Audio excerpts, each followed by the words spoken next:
Start. शब्दों को पकड़ना और फिर परोसना भी एक कला है।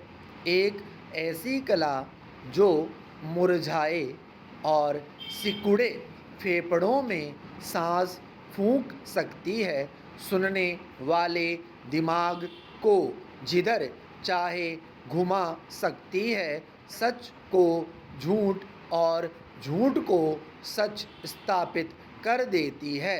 भाषण की संज्ञा विभूषित इस कला को साधना हर किसी के वश का नहीं। जिस प्रकार स्थितियां बदलने पर केस की संज्ञा बदल जाती है, उसी मानिंद होते हैं इसके स्वरूप। कहीं उपदेश, कहीं व्याख्यान, कहीं प्रवचन और विशेष अवसर पर अभिभाषण। राष्ट्र के नाम संदेश इसका सर्वोत्तम स्वरूप।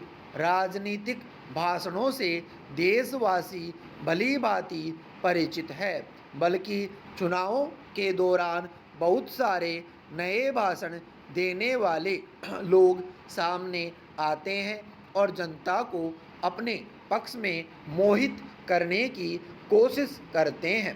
राजनीतिक दलों ने भी शायद जनता के श्रोता भाव के मनोविज्ञान को समझ लिया है, इसलिए वे सबसे अच्छा भाषण देने वाले वक्ता को जनता के बीच भेजते हैं। लेकिन इसमें खतरा यह है कि कहीं वह सबसे अच्छा भाषण देने वाला वक्ता पार्टी की छवि पर हावी न हो जाएं।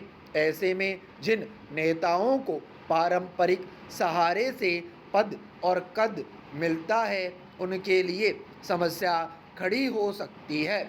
इसलिए अच्छा भाषण देने वालों को पार्टी में कुर्सी देने को लेकर सावधानी बरती जाती है।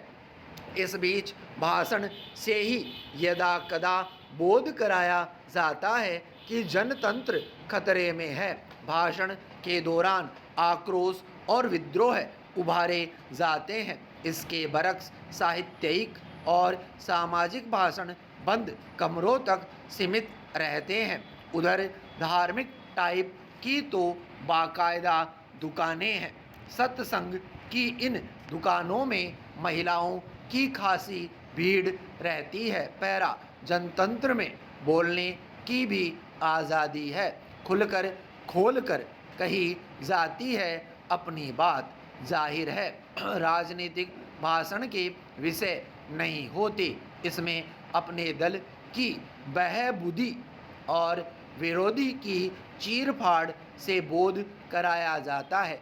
वे जो बोले सच, बाकी मिथ्या।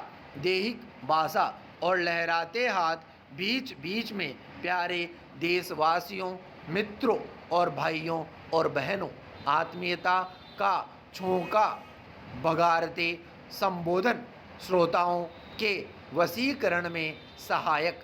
जब तक दिल न भर जाए तब तक कहो।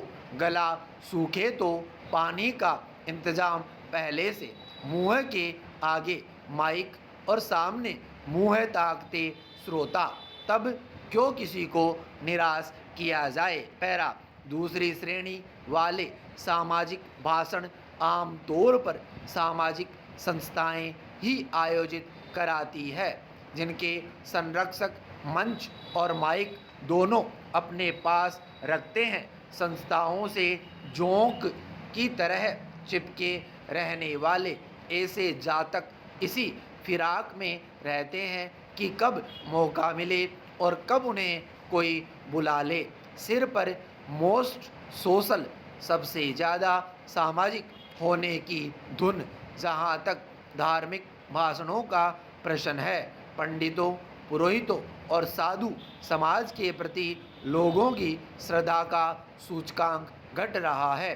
धर्म में लोगों की उदासीनता के चलते उपदेश का काढ़ा कम ही रुचिकर लगता है, जबकि धार्मिक प्रवचन वालों की अपनी श्रोता मंडली और उनके अपने मठ मंदिर होते हैं।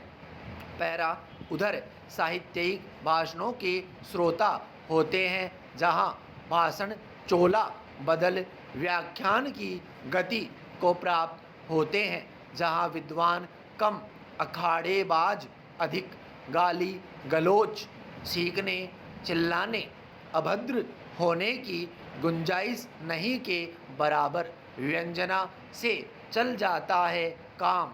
यह साहित्यिक हुनर ही है कि जहाँ दो शब्द के नाम पर हजारों शब्द आराम से ठेले जाते हैं। दो शब्द तो आदरणीय, परम आदरणीय, श्रद्धेय के संबोधन में ही खर्च हो जाते हैं। श्रोता के सरोता बन बैठ जाइए की चिल्लाहट के बावजूद असली भाषणबाज वही जो विरोध के स्वर में भी अपनी तूती बजाता हिमालय की तरह अडिग रह अपने रससिक्त वाक्याचुत्तर्य का काढ़ा पिला अपना लटका उल्लू सीधा कर ले। इस कला का जन्म कब और कहाँ हुआ, यह शोध का विषय है।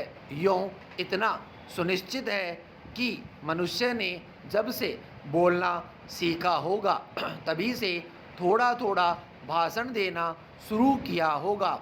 इतिहास पलटने पर राजनीतिक भाषण के उतार चढ़ाव में एक सांगीतिक यात्रा का बोध होता है। देश के पहले प्रधानमंत्री रहने के काल में जो दरबारी कांगड़ा हुआ, बाद के दिनों में विहाग की गत जनता पार्टी वाले कालखंड में भाषण एकाएक भजन प्रार्थना हो गया था। कालांतर में इसके सुर हमने देखा है, हम देखेंगे कि टेक के साथ मियाँ की तोड़ी, जो बाद में पूरे 10 साल विलंबित सुर में मध्यम मध्यम कानों में गुंजायमान रही। पैरा इन दिनों के भाषण में श्रोताओं को शुद्ध कल्याण का बोध कराया जा रहा है। हर किसी में नहीं पाई जाती भाषण देने की कलाकारों वाली क्षमता। कदाचित इसी कारण लिखित भाषणों का सहारा लेना पड़ता है उन्हें। इस कला में प्रवीण और विशारद आते ही मंच पर जम जाते हैं। मंचासीन होते ही तमंचासीन हो जाती है जुबान।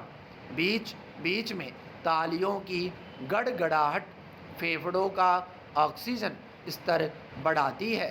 भाषण डिजिटल हो इन दिनों प्रवचन की गति को प्राप्त, जिसकी पहली खुराक अल सुबह बजरिए आई ड्रॉप यानी आँख में डालने वाली दवा हर फोनदारी की आँख में यार दोस्त डाल रहे हैं।